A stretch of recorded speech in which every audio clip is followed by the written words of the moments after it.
Mga kapuso, narito po tayo sa Manila South Cemetery at ngayon po ay nasa alas 10 na ng umaga. Ang sitwasyon po dito ngayon ay patuloy ang pagdating ng ating mga kababayan at as of 10 a.m. ay nasa 6,300 na po ang narito sa Manila South Cemetery ngayong araw na ito. Ang nangyayari po dito, ang proseso, sila po ay kinakapkapan dito sa entrance dahil po merong mga pinagbabawal na dalhin sa loob. Siyempre, yung mga usual dyan, yung mga matutulis na bagay, yung mga alcoholic drinks, bawal po yan. At nalaman nga natin, bawal din daw po dito yung may dala kang alagang hayop, halimbawa yung inyong mga fur babies, hindi po pwede dito. At so far, ito po yung mga nakumpiska na, no, yung vape, bawal sa loob. Siyempre, mas bawal yung sigarilyo po, kaya pati yung lighter, kinukumpiska na rin po nila.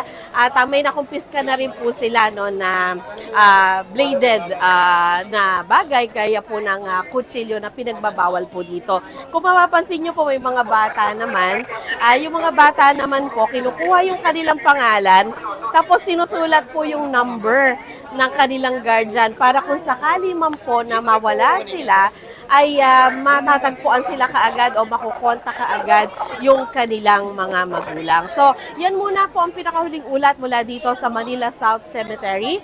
Patuloy po na tumutok sa YouTube at Facebook channels ng GMA Integrated News at GMA Regional TV at para po yan sa patuloy naming pagtutok sa aming special coverage sa UNDAS 2025. Ako po si Sandra Aguinaldo ng GMA Integrated News.